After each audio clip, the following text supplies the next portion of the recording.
오늘도 시원한 은혜 받으시기 바랍니다.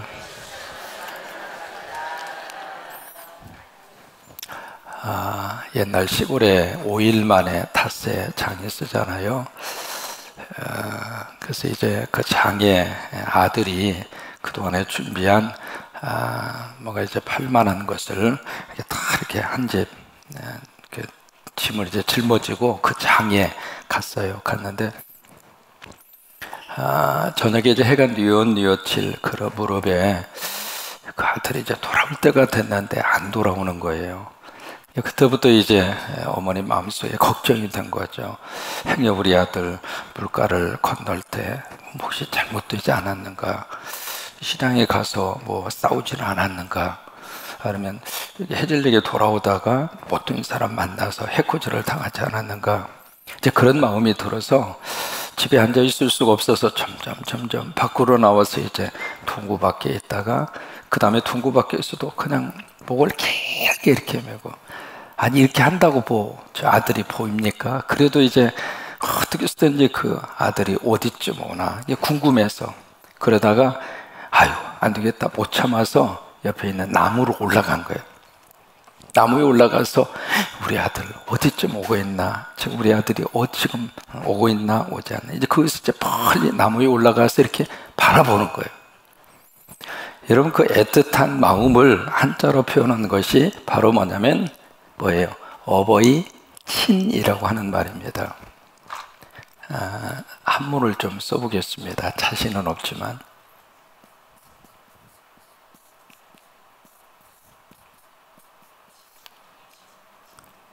오, 내가 봐도 잘 썼네. 이 글씨를 보면은요, 이게 나무 목자잖아요. 나무 위에 서서 볼견자입니다. 보는 거예요.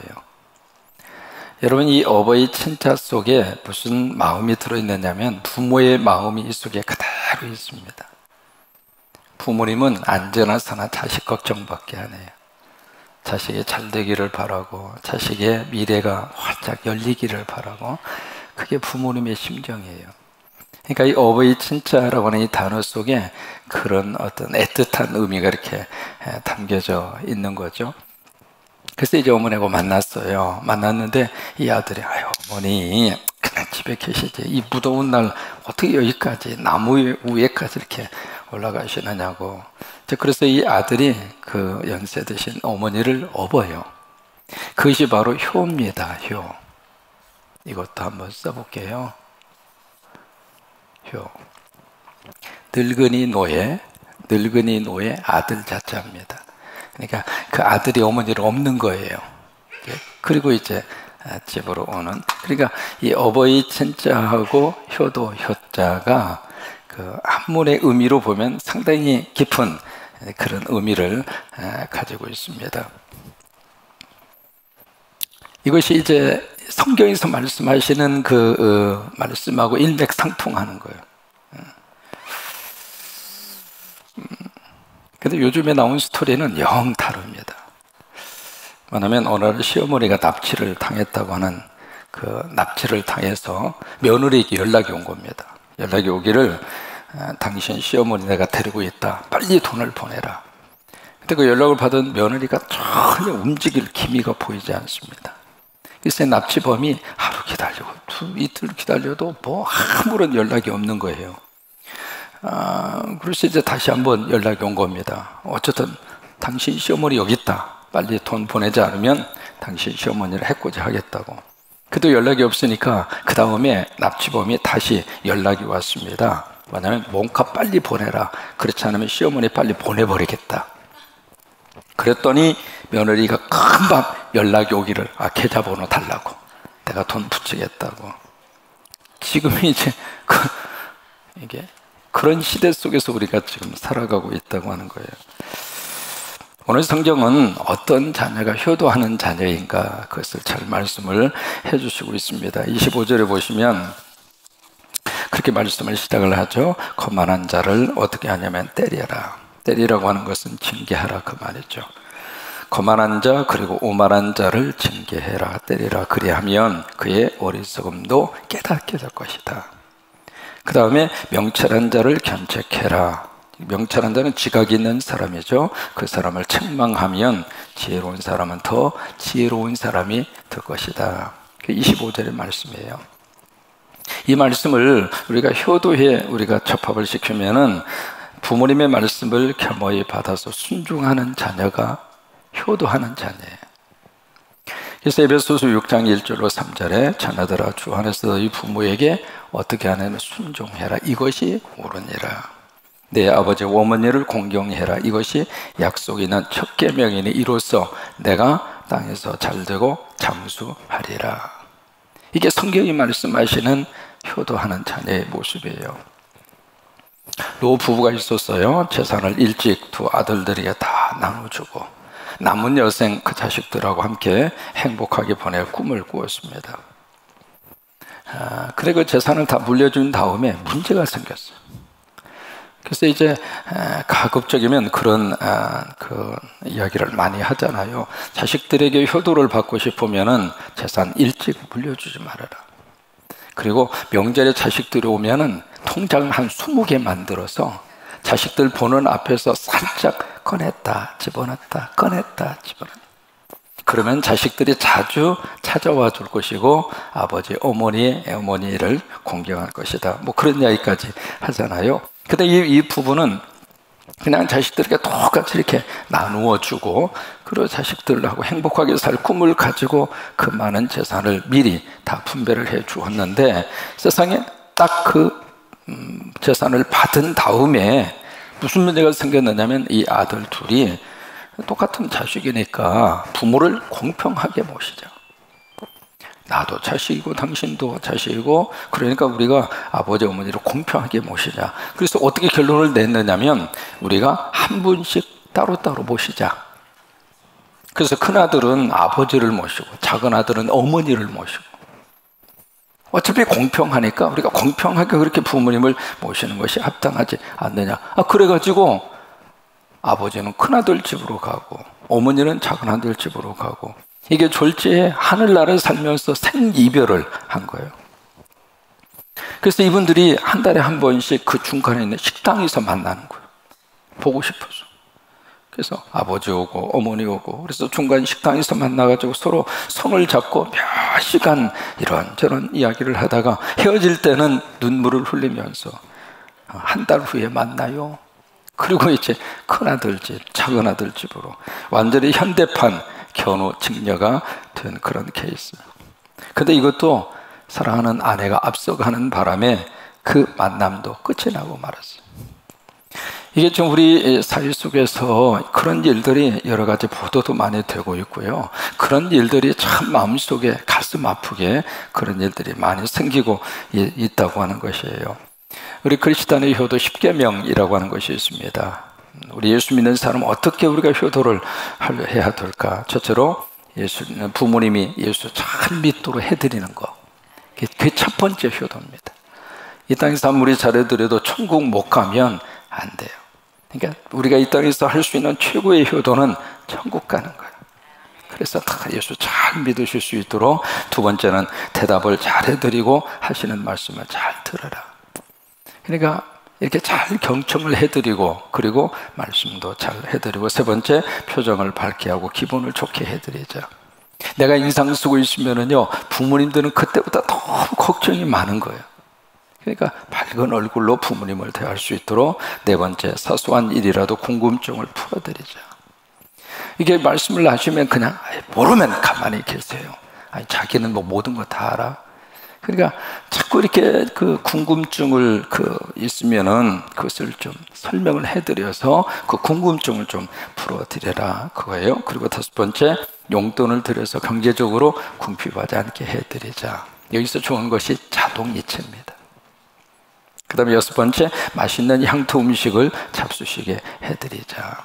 어렸을 때 그 맛을 부모님들도 그대로 가지고 있거든요. 그 다음에 일곱 번째 외모를 아름답게 가꾸어 드리도록 하자. 그러니까 머리 손질도 좀 할 수 있도록 그렇게 해드리고 여덟 번째 취미생활 등 소일거리를 찾아드리자.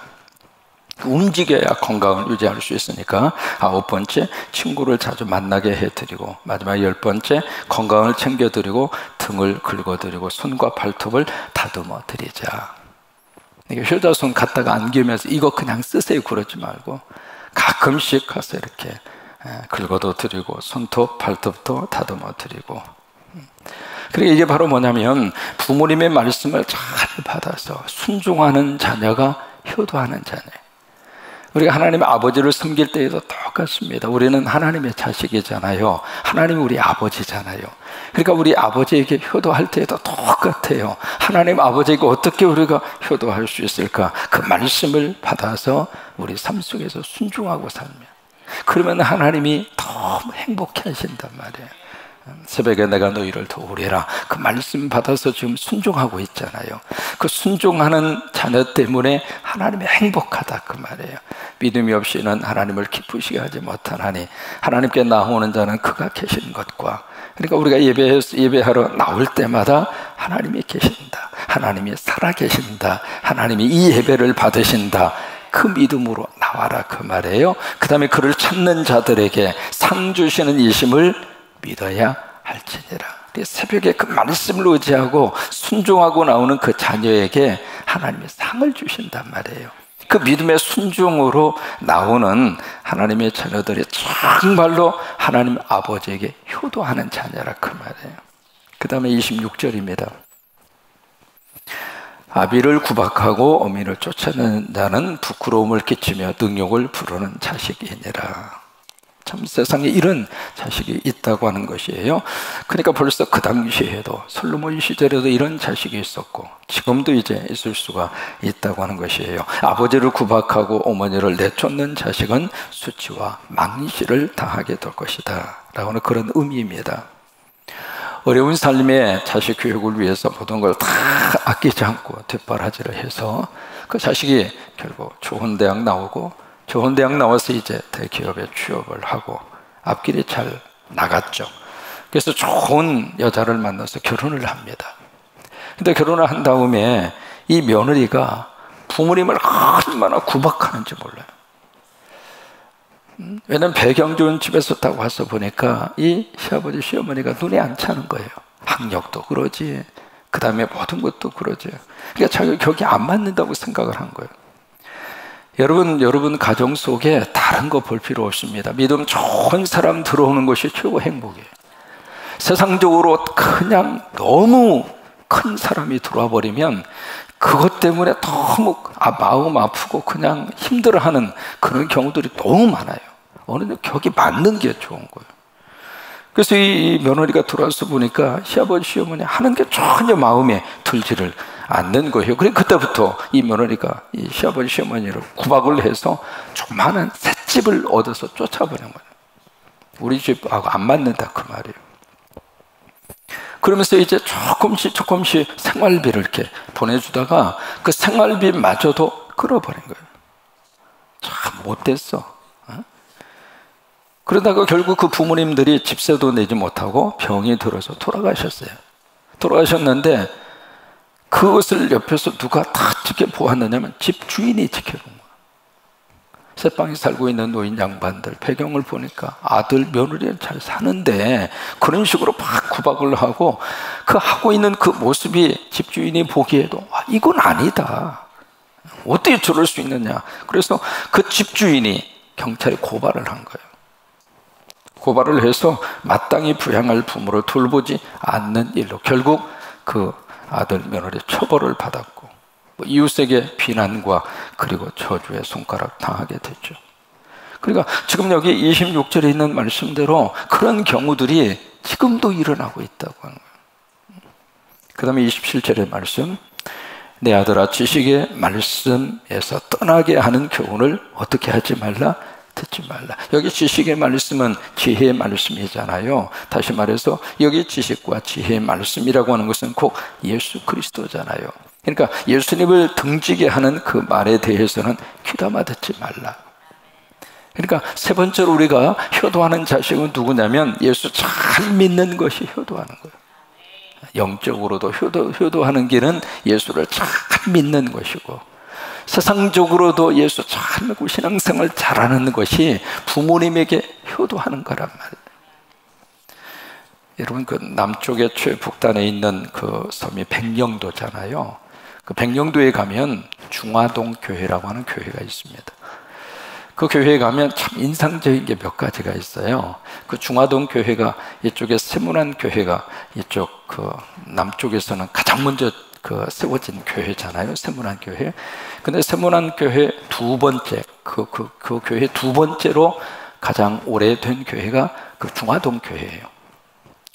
그리고 중화동 교회에 가면 들어가는 입구에 오른쪽에 뭐가 있느냐면 무궁화라고 하는 나무가 있는데 그 무궁화 나무가 천연기념물입니다.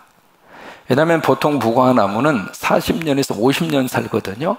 근데 거기에 심겨진 중화동 교회 무궁화 나무는 100년 됐습니다. 100년 됐는데 키가 한 6.5m 정도 되는데 참 아름다워요. 한국의 토종 재래종 무궁화가 그렇게 수령이 오래되고 그렇게 아름답게 자란 나무가 없어요. 그 나무가 거기에 심겨져 있는 그런 나무인데, 그 중화동 교회를 누가 세웠느냐면 허득이라고 하는 사람이 세웠어요. 허득, 이름이 허득이에요. 근데 그 사람이 세웠는데 어디에 세웠느냐면 한국 최초의 교회가 황해도의 소래교회입니다. 혹시 들어보셨나 모르겠어요. 그게 한국의 최초의 교회예요. 그 소래교회를 세운 사람이 허득이라는 사람이 건축을 한 거예요. 건축을 했는데 거기서 이제 그 건축을 하고 그 남은 자재를 싣고 백령도로 온 거예요. 백령도로 와가지고 이분이 중화동 교회를 건축한 거예요. 그래서 백령도 전체 교회 어머니 교회입니다. 거기를 통해서 막 복음이 그냥 이렇게 뻗어가게 된 거죠. 근데 그 앞에 보시면은 그 허득 그분의 묘지가 있어요. 묘지가 있는데 그 묘지의 비석에 딱 한마디가 거기에 써져 있더라고요. 뭐라고 딱 써져 있느냐면 예수 잘 믿어라. 그게 그 비석, 딱 그 한마디, 예수 잘 믿어라. 해보실까요? 예수 잘 믿어라. 그것 다 예수 잘, 뭐 다른 말 아무 말도 없습니다. 예수 잘 믿어라. 여러분, 그 말씀 속에 다 들어있어요. 이 땅에 건강에 사는 것도 거기에 들어있고, 복받고 사는 것도 거기에 들어있고, 아무튼 땅의 복이든 하늘의 복이든 영의 복이든 육의 복이든 예수 잘 믿어라. 그 속에 다 들어있는.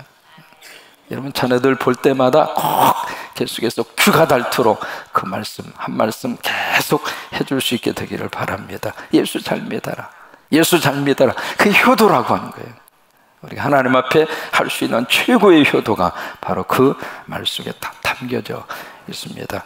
한국의 동화작가 정채봉 씨라고 하는 분이 계세요. 그분이 쓴 엄마가 휴가를 온다면 이라고 하는 시가 있습니다. 하늘나라에 계신 어머니가 하루 휴가를 얻어서 오신다면, 나이 들다 보니까 이미 다 부모님들 가신 상태였잖아요. 그런데 그 어머니가 하루 휴가를 얻어서 오신다면, 아니 반나절 반시간도 안 되어도 단 5분, 그래 5분만 온데도 나는 원이 없겠다.